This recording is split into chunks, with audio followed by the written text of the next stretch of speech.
Everyone welcome to ASP with biology classes. हम लोगों ने यहाँ पे फर्स्ट यूनिट पहले हम लोगों ने कंप्लीट कर ली थी, जो कि थी हम लोगों की जनन। कौन सी यूनिट थी? जनन थी। जनन में हम लोगों ने 3 अध्याय पढ़े थे। पुष्पी पादपों में लैंगिक प्रजनन, मानव जनन और जनन स्वास्थ्य, ये कंप्लीट कर ली थी। फिर हम लोगों की नेक्स्ट चालू हुई थी इकाई यूनिट अनुवंशिकी तथा विकास। अनुवंशिकी तथा विकास में अध्याय 4 वंशागत तथा विविधता के सिद्धांत हम लोगों ने कंप्लीट कर लिया था। और आज हम लोगों का जो है अध्याय 5 है वंशागत के आणविक आधार, जो कि हम लोग स्टडी करेंगे। इसके 2 या 3 पार्ट आएंगे। तो अब हम लोग पढ़ते हैं वंशागत के आणविक आधार। अगर आपने अभी तक हमारी क्लासेस नहीं देखी तो जाकर के हमारे चैनल पर विजिट करिए और हमारे प्लेलिस्ट में जाकर के प्लेलिस्ट 12th क्लास बायोलॉजी की बनी हुई है, तो जाकर के देखिए, आपको बहुत ही एग्ज़ाम के लिए हेल्पफुल नोट्स वहाँ से मिलेंगे। तो आइए अब हम लोग पढ़ते हैं वंशागत के आणविक आधार चैप्टर पढ़ते हैं, जो कि जिसमें क्या डीएनए दिया हुआ है, डीएनए के बारे में और उसके जो फिंगरप्रिंट्स होते हैं डीएनए की और पैकेजिंग कैसे होती है, इसके बारे में सारे पॉइंट दिए गए हैं। तो आइए देखते हैं डीएनए क्या है। तो डीएनए का सबसे पहले पूछा जाए डीएनए का फुल फॉर्म क्या होता है, तो डीऑक्सीराइबोन्यूक्लिक एसिड। डीएनए का फुल फॉर्म अगर पूछे तो डीऑक्सीराइबोन्यूक्लिक एसिड। इसको जब अगर हिंदी में, तो हिंदी में भी यही लिखना है, डीऑक्सीराइबोन्यूक्लिक एसिड इसको कहा जाता है। अब इसके कुछ महत्वपूर्ण पॉइंट समझ लेते हैं, डीएनए होता क्या है और कहाँ पाया जाता है। तो देखो, जो पादप होते हैं, पादप और विषाणुओं के अतिरिक्त, मतलब पादप को छोड़ दो, पेड़ पौधों को छोड़ दो और विषाणुओं को छोड़ दो, इनके अतिरिक्त जितने सजीव होते हैं, क्या सभी सजीवों में क्या डीएनए पाया जाता है। क्या है? डीएनए पाया जाता है और महत्वपूर्ण जैव रासायनिक यौगिक है, जो कि क्या है? एक महत्वपूर्ण जैव रासायनिक यौगिक है। अब डीएनए की खोज सर्वप्रथम किसने की थी? तो वैज्ञानिक फ्रेडरिक फिशर मिसर ने कितने में की थी? 1869 में डीएनए की खोज की थी। अब डीएनए है क्या? तो डीएनए एक आनुवंशिक पदार्थ है। क्या है? आनुवंशिक पदार्थ है। तो आनुवंशिक पदार्थ जो होते हैं वो 2 प्रकार के होते हैं। पहला होता है डीएनए और आरएनए। डीएनए पाया जाता है सजीवों में और आरएनए पाया जाता है विषाणुओं में। किसमें? विषाणुओं में और पादपों में।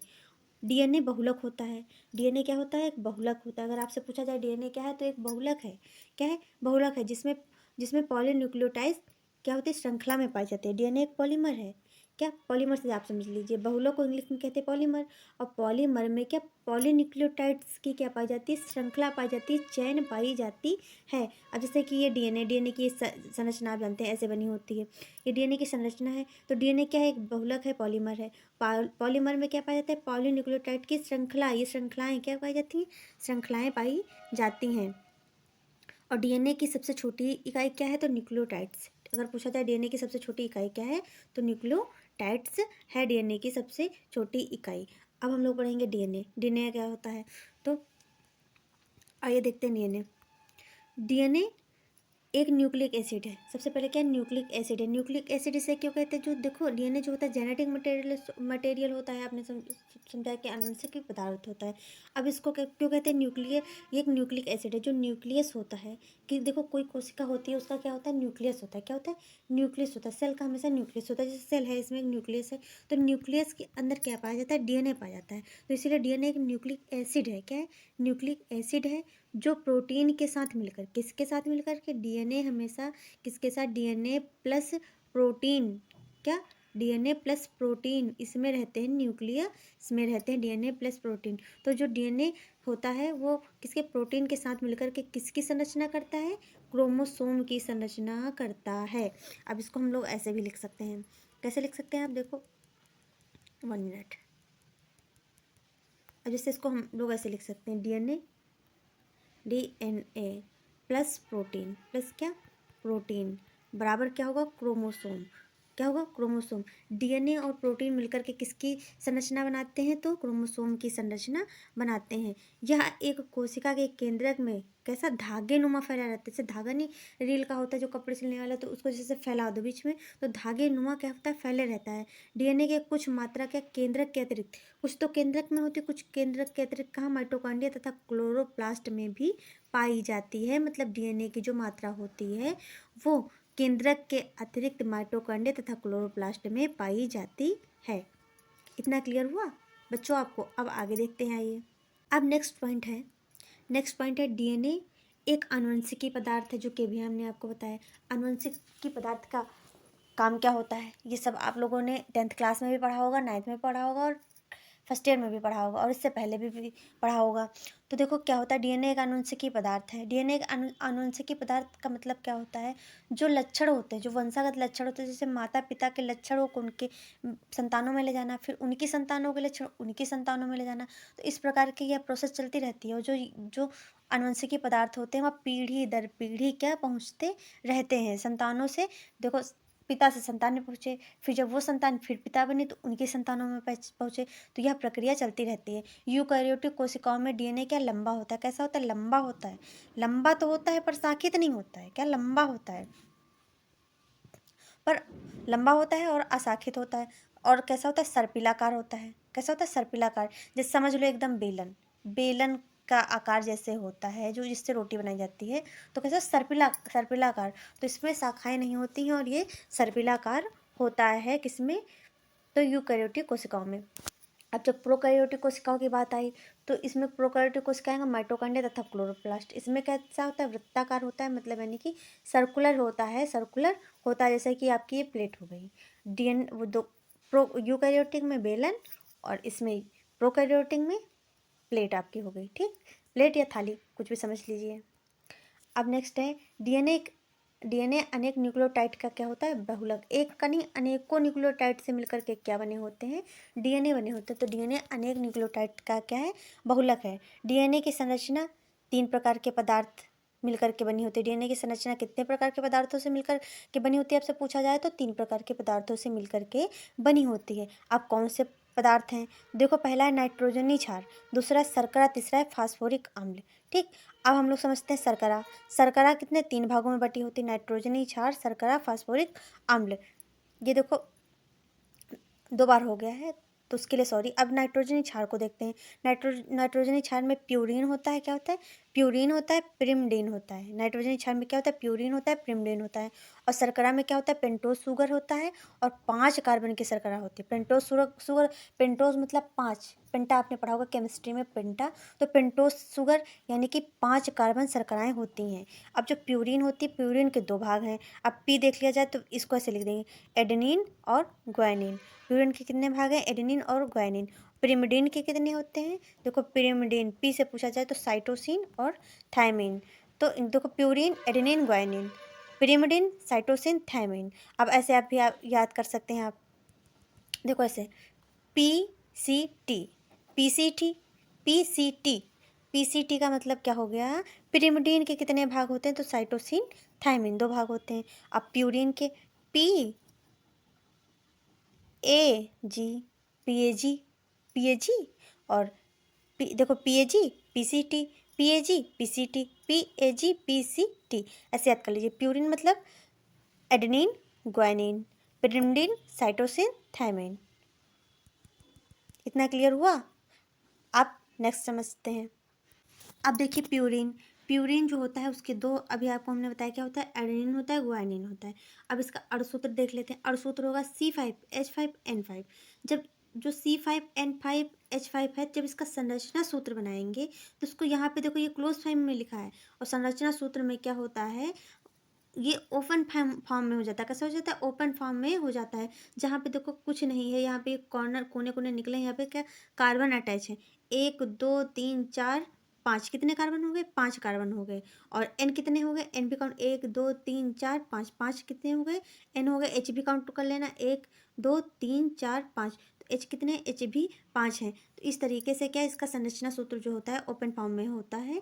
अब ग्वानिन का जो सूत्र होगा C5H5N5O। देखो इसकी पूरी संरचना ऐसे ही होगी, बस कहाँ पे, यहाँ पे O एक्स्ट्रा अटैच होगा, वो हो जाएगी ग्वानिन की संरचना। अब पिरिमिडीन, यहाँ पे थायमिन कर लेना, क्या कर लेना है, यहाँ पे थायमिन कर लेना है, थायमिन, साइटोसिन, यूरेसिल। इसका यूरेसिल भी देखो कहीं पे अटैच होता है तो कहीं पे नहीं अटैच होता है, तो इसके 3 पार्ट होते हैं। अब थायमिन का अणुसूत्र क्या होगा, C5H6N2O2। अब इसका संरचना सूत्र ओपन फॉर्म में थायमिन का ये होगा। अब साइटोसिन देख लेते हैं। अणुसूत्र C4H5N3O, इसका संरचना सूत्र साइटोसिन का ये होगा।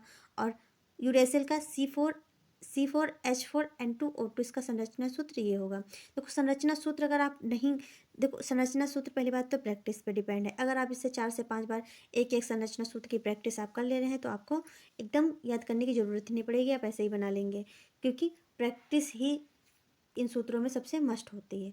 इनको याद नहीं किया जाता, इनकी क्या की जाती है, प्रैक्टिस की जाती है। अगर आप संरचना सूत्र नहीं बना पाए तो इसका फॉर्मूला भी लिख देंगे तो ये भी आपका सही माना जाएगा, इसका सूत्र भी लिख देंगे। फिलहाल प्रैक्टिस जरूर कर लेना। अब देखते हैं न्यूक्लियोटाइड क्या होती है, न्यूक्लियोटाइड की श्रृंखला क्या होती है। तो आइए समझते हैं। डीएनए के न्यूक्लियोटाइड की संरचना देखेंगे। किसके न्यूक्लियोटाइड की संरचना, तो डीएनए के न्यूक्लियोटाइड की संरचना। इसमें क्या होता है, देखो CH जैसे कि ये दिया हुआ है, पेंटोज शुगर दिया हुआ है, क्या पेंटोज शुगर दिया हुआ है। इसके 5वें स्थान पर OH जुड़ा होता है। OH के बाद कौन सा ग्रुप जुड़ा होता है, तो फास्फोरेट ग्रुप जुड़ा होता है। और इस तरफ NB का मतलब होता है नाइट्रोजन बेस होते हैं। नाइट्रोजन बेस कौन से होते हैं, AgCT। अभी आपने पढ़ा नाइट्रोजन बेस कौन से होते हैं, नाइट्रोजन क्षार कौन होते हैं, AgCT। अब जो नाइट्रोजन क्षार जो इससे जुड़े होते हैं, ये पेंटोज शुगर से जुड़े होते हैं। इस बॉन्ड को कहते हैं N ग्लाइकोसिडिक बंध के द्वारा ये जुड़े होते हैं।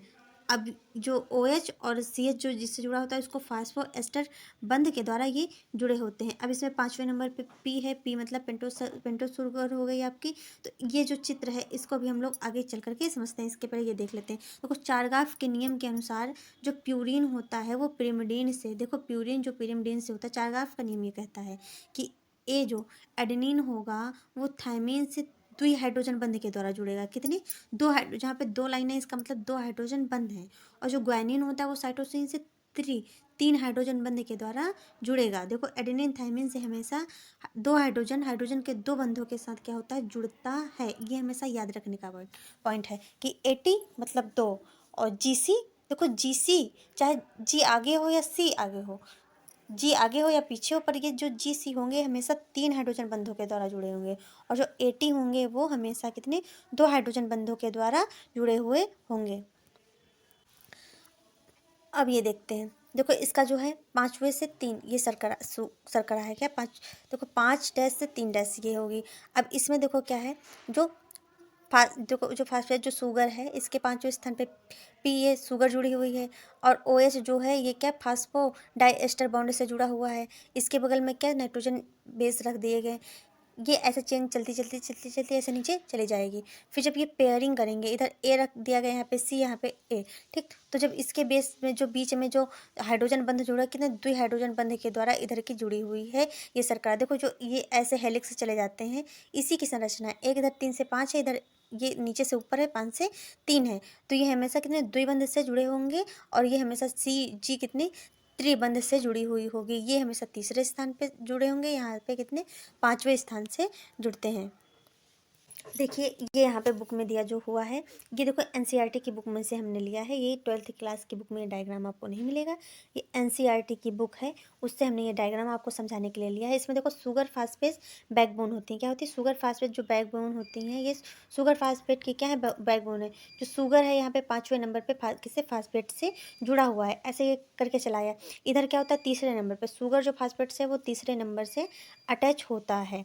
ये शुगर फास्फेट की बैकबोन है। अब बेस पेयर क्या होते हैं, देखो बेस पेयर जो नाइट्रोजन क्षार होते हैं, नाइट्रोजन क्षार AgTA AgTC, देखो ये होते 4 होते हैं, ठीक। 4 होते हैं, कहीं कहीं U भी आ जाता है, यूरेसिल भी आ जाता है। तो देखो यहाँ पे पेयर्स क्यों लिखे, क्योंकि ये युग्म में जुड़े हैं भाई। A क्या है, T के साथ जुड़ा है। और कितने चारगाफ के नियम के अनुसार ये कितने बंधों से जुड़ा है, तो 2 बंधों से, 2 हाइड्रोजन बंधों से जुड़ा है। और जो G है वो C कितने, 3 हाइड्रोजन बंधों के द्वारा जुड़ी हुई है। ये यही संरचना है जो इधर देखो ये घूमी हुई है, इनके बीच में जो ऐसे डंडे नुमा जो आपको संरचना दिख रही है, जो बेस पेयर है, तो ये दिख रही हैं आपको। ये यहाँ पे इसकी ओपन संरचना बनी हुई है। यहाँ पे ये कैसे होते हैं, क्षारीय, हमेशा ये क्षारीय युग्म में होते हैं। और ये क्या होते हैं, ये क्षारीय युग्म में होते हैं। क्या होते हैं, यहाँ पे आकर के क्या, ये न्यूक्लियोटाइड्स बना देते हैं, न्यूक्लियोटाइड्स में कन्वर्ट हो जाते हैं। अब हम पढ़ेंगे DNA का द्विकुंडलित सिद्धांत क्या होता है। क्या DNA का द्विकुंडलित सिद्धांत क्या होता है, तो सबसे पहले समझ लेते हैं DNA का द्विकुंडलित संरचना का अध्ययन किसने किया था। तो देखो जेम्स वाटसन तथा फ्रांसिस क्रिक ने वर्ष 1953 में DNA की द्विकुंडलित संरचना, जिसको डबल हेलिक्स स्ट्रक्चर क्या दिया था, डबल हेलिक्स स्ट्रक्चर। अगर पूछा जाए द्विकुंडलित संरचना DNA की किसने दी थी तो फ्रांसिस क्रिक तथा जेम्स वाटसन ने क्या द्विकुंडलित संरचना दी थी डीएनए की, तो जिसके लिए उन्हें क्या 1962 में नोबेल पुरस्कार से नवाजा गया है था। अब डीएनए मॉडल की संरचना की विशेषताएं देख लेते हैं। तो डीएनए में 2 पॉलीन्यूक्लियोटाइड श्रृंखलाएं होती हैं। कितनी होती हैं? 2 पॉलीन्यूक्लियोटाइड श्रृंखलाएं होती हैं। दोनों पॉलीन्यूक्लियोटाइड श्रृंखलाएं सर्पिल, देखो सर्पिल होती है। कैसी होती है? सर्पिल। देख लीजिए ये कैसी है, ये सर्पिल है। ऐसे ऐसे सांप नहीं, दो सांप ऐसे एक में लपेट दिए जाए तो ये कैसी सर्पिल रूप में कुंडलित होकर एक दूसरे से समान द्विकुंडलित संरचना है। ये समान ऐसे ऐसे ऐसे ऐसे ये दोनों ऐसे ऐसे जुड़ करके क्या समान द्विकुंडलित संरचनाएं बनाती हैं। दो श्रृंखलाओं के नाइट्रोजन क्षार आपस में किससे जुड़े होते हैं? तो हाइड्रोजन बंध से जुड़े होते हैं। जो एजी होता है, जो एटी होता है वो 2 हाइड्रोजन बंध से, जो सीजी होता है वो 3 हाइड्रोजन बंध से जुड़ा हुआ होता है। अब इसकी देख लीजिए, जो ये संरचना है, जो इनकी श्रृंखलाएं हैं, ये सर्पिलाकार के आपस में लिपटी हुई हैं। अब देखो इनके बीच की, देखो 5 से 3 वाली इधर है, 3 से 5 वाली इधर है श्रृंखला, ठीक है। तो अब इनके बीच का व्यास कितना होता है? 20 एंगस्ट्रॉम होता है। कितना? 20 एंगस्ट्रॉम होता है। कुंडलन अब किसे कहते हैं ये समझ लिए, कुंडलन क्या होता है।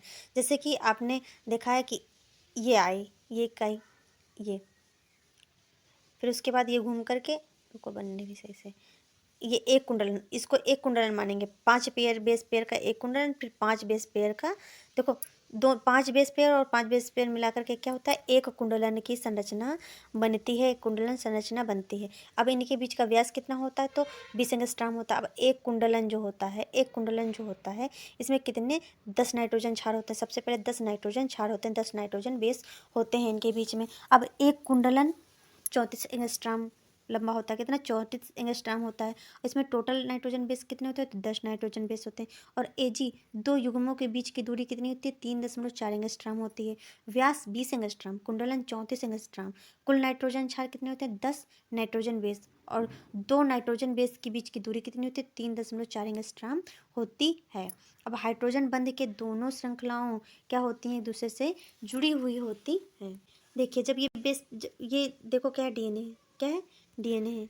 ये डीएनए है, ये क्या है? इसके बेस जोड़ा है। क्या है? बेस जोड़ा है। अब बेस जोड़े का मतलब क्या है? इधर ए है, इधर टी है। टी को देखो, थायमिन को ग्रीन कर दिया है और एडेनिन को क्या कर दिया? ऑरेंज कर दिया है। ये कितने? 2 हाइड्रोजन बंध से जुड़ा हुआ है। यहाँ पे ग्वानिन है, साइटोसिन है, ये कितने? 3 हाइड्रोजन बंध से जुड़ा हुआ है। ये कुंडलित संरचना है डीएनए की। और ये जो साइड में जो लगा होता है, जो पट्टी आपको जैसे सीढ़ी में साइड में बांस लगे हुए होते हैं, बम्बू लगे होते हैं, तो ये जो साइड की थी शर्करा फास्फेट होता है। इसका बैकबोन, जिसको क्या कहा जाता है? बैकबोन। भाई इसी के सहारे पूरा डीएनए बना है। अगर ये हट जाए तो क्या? पूरा फैल जाएंगे। जितने डंडे हैं इसके, जितने नाइट्रोजन बेस हैं, वो क्या होंगे? सब फैल जाएंगे, सब टूट जाएंगे। तो ये शर्करा फास्फेट, इसी वजह से इसको क्या कहते हैं? बेस। देखो बैकबोन कहा जाता है क्योंकि ये आधार होता है। इसी के आधार, जैसे घर बनता है तो जो नींव होती है वही तो घर का आधार होती है। उसी तरीके जो ये शर्करा फास्फेट होते हैं वो डीएनए का आधार होते हैं, डीएनए की बैकबोन होते हैं। अब हम पढ़ेंगे डीएनए कुंडली की पैकेजिंग कैसे होती है। भाई डीएनए जो होता है, कितना डीएनए होता है? 2.2 मीटर इसकी लंबाई होती है। 2 मीटर 2 इसकी 2 मीटर से ज़्यादा इसकी लंबाई होती है, ठीक। 2 मीटर जैसे लंबा तार ले लो तो उसकी, भाई ऐसे तो डाल नहीं दोगे इंसान के अंदर। उसकी क्या होगी? पैकेजिंग होगी। पैकेजिंग के थ्रू एक क्या, एक बैग में रखे जाएंगे। अब जैसे कहीं आप टूर पे जाते हो, कहीं पे भी जाते हो तो कपड़े पैक करके ले जाते हो। अब एक एक कपड़े लटका करके पूरे शरीर में कि एक एक कंधे पर डालिए, एक कंधे पर डालिए, ऐसे तो नहीं होता है ना। तो उसकी पैकिंग करके ले जाते हैं। तो उसी तरीके क्या होता है? डीएनए की भी पैकिंग की जाती है। भाई शरीर में रखने के लिए उसकी पैकेजिंग करनी पड़ेगी। अब पैकेजिंग नहीं करोगे, ऐसे ही डाल दोगे, तो शरीर में और भी तो बहुत कुछ है। तो इस वजह से क्या होता है? डीएनए की पैकेजिंग की जाती है। अब डीएनए की पैकेजिंग हम लोग देखते हैं।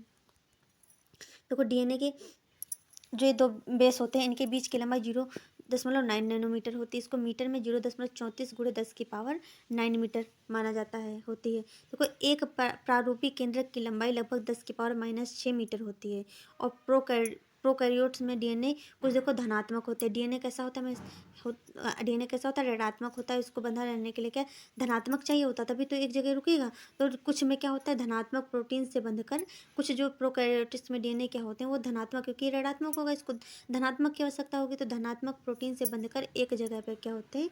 स्थित हो जाते हैं। और जहाँ पे ये स्थित होते हैं इसको केंद्रकाव यानी कि न्यूक्लियोटाइड कहा जाता है। अब जो डीएनए की कुंडलित जो संरचना है उसकी लंबाई कैसे निकालेंगे? तो उसकी लंबाई निकालने के लिए सभी क्षार के युग्मों की जो संख्या होती है वो लिखेंगे। फिर इंटू क्या करेंगे, क्षार युग्म के बीच की क्या लिखेंगे, दूरी लिखेंगे।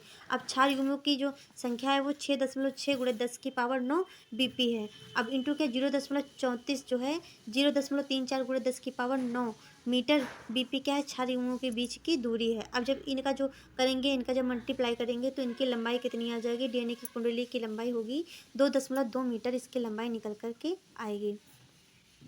अब हम लोग पढ़ेंगे न्यूक्लियोटिक, जो देखो यूकैरियोटिक जो कोशिका होती हैं, जो यूकैरियोटिक कोशिका होती हैं उसमें DNA की पैकेजिंग का न्यूक्लियोसोम मॉडल पढ़ेंगे, जो कि इंपॉर्टेंट है। ये न्यूक्लियोसोम मॉडल इंपॉर्टेंट है और आता भी है।